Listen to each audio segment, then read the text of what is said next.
नमस्कार, मैं आपका पत्रकार साथी मनमोहन नेताम और आप देखना शुरू कर दिए हैं देवभोग डायरी। देवभोग डायरी में हम लगातार त्रिस्तरीय पंचायत चुनाव एवं नगरीय निकाय चुनाव की चर्चा कर रहे हैं।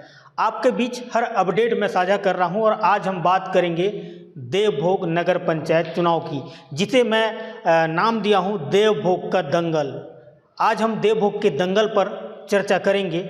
बीजेपी जहां एक तरफ देवभोग नगर पंचायत के लिए अनीता विकास उपाध्याय को चुनावी मैदान में उतारा है, तो वहीं कांग्रेस ने भी एक बड़ा दांव खेला है। कांग्रेस देवभोग नगर पंचायत अध्यक्ष के लिए राजेश तिवारी को चुनावी मैदान में उतार दिया है। ऐसे में देवभोग का जो दंगल है यह काफ़ी रोचक होने वाला है। सबसे महत्वपूर्ण बात यह है कि नगर पंचायत देवभोग में पहली बार नगर पंचायत बनने के बाद एक बड़ा चुनाव देवभोग में हो रहा है और राजनीतिक पार्टी इस पूरे चुनाव को कहीं ना कहीं सबसे ज़्यादा जोर दे रहे हैं। कांग्रेस की बात करूं या फिर बीजेपी की बात करूं, जहां हम प्रत्याशी घोषणा की बात करें तो बीजेपी ने बाजी मारते हुए सबसे पहले पार्षद एवं नगर पंचायत अध्यक्ष के अपने प्रत्याशियों को घोषणा कर चुनावी मैदान में उतार दिया है। तो वहीं बीजेपी के इस चुनावी मैदान में उतारने के बाद कांग्रेस भी अब नगर पंचायत अध्यक्ष के लिए राजेश तिवारी को चुनाव के मैदान में उतार दिया है। लेकिन कांग्रेस पार्टी पार्षद के लिए अब तक जो सूची है वह जारी नहीं किया है। तो कांग्रेस पार्टी में असमंजस की स्थिति बनी हुई है कि नगर पंचायत देवभोग के वार्ड क्रमांक 1 से 15 तक कौन कौन से वार्ड में कौन कौन कांग्रेसी पार्षद के लिए यहाँ पर चुनावी मैदान में उतरेंगे, अब भी यह संशय का विषय बना हुआ है। थोड़ी सी मैं बात करूँ नगर पंचायत देवभोग के दंगल पर। देवभोग के दंगल में आज हम बात करेंगे आखिर नगर पंचायत देवभोग का दंगल इस बार क्यों दिलचस्प होने वाला है। महत्वपूर्ण बात यह है कि कांग्रेस ने राजेश तिवारी को चुनावी मैदान में उतारकर सबसे बड़ा दांव खेल दिया है और कहीं ना कहीं जो मतदाता हैं मतदाताओं को भी सोचने पर मजबूर कर दिया है।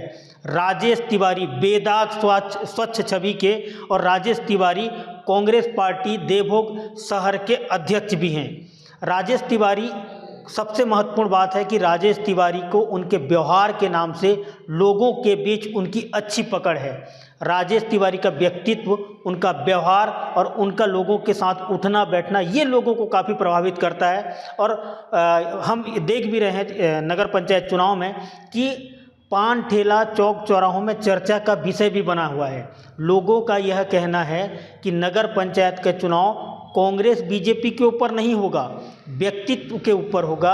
जो जिनका पर्सनल व्यक्तित्व है, जो अपने जिस तरीके से राजेश तिवारी का जो लोगों के साथ व्यवहार है, लोगों के साथ उठना बैठना है, उसका राजेश तिवारी को फ़ायदा मिल सकता है। क्योंकि राजेश तिवारी को हम कई चौक चौराहे में हमने चर्चा करते हुए सुना है कि नगर पंचायत देवभोग का चुनाव किसी पार्टी विशेष पर नहीं होगा। राजेश तिवारी अपने आप में उनका जो व्यवहार है वो लोगों को अपनी ओर खींचता है।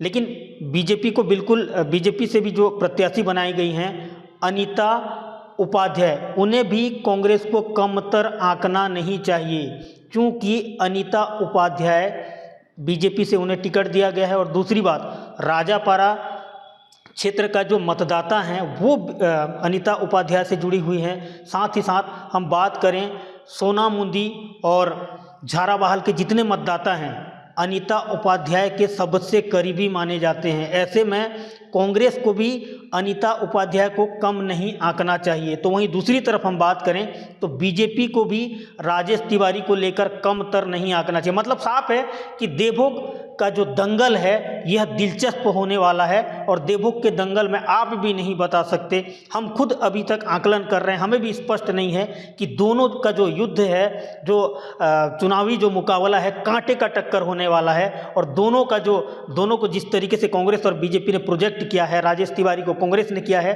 बीजेपी से अनीता विकास उपाध्याय को बीजेपी ने प्रोजेक्ट किया है, दोनों का टक्कर कांटे की टक्कर होने वाली है, क्योंकि दोनों की जो व्यक्तिगत छवि है, राजेश तिवारी की बात करूं, अनीता उपाध्याय की बात करूं, दोनों को चुनावी मैदान में उतारने के बाद मतदाताओं को भी सोचना पड़ रहा है, क्योंकि राजेश तिवारी का जो व्यक्तित्व है, जो उनका व्यवहार है, वो लोगों को अपनी ओर आकर्षित कर रहा है। और लोगों का कहना है कि हम किसी राजनीतिक पार्टी को नहीं देखेंगे, हम सिर्फ उनके व्यक्तित्व को देखेंगे। आखिर वो उनका जो पर्सनल लाइफ, उनका जो लोगों से मिलना जुलना है, वो उन्हीं को देखकर लोग मतदान करेंगे। बहरहाल देखना होगा कि अनीता उपाध्याय और राजेश तिवारी का जो बीच का दंगल है वह कितना आने वाले समय में दिलचस्प होगा।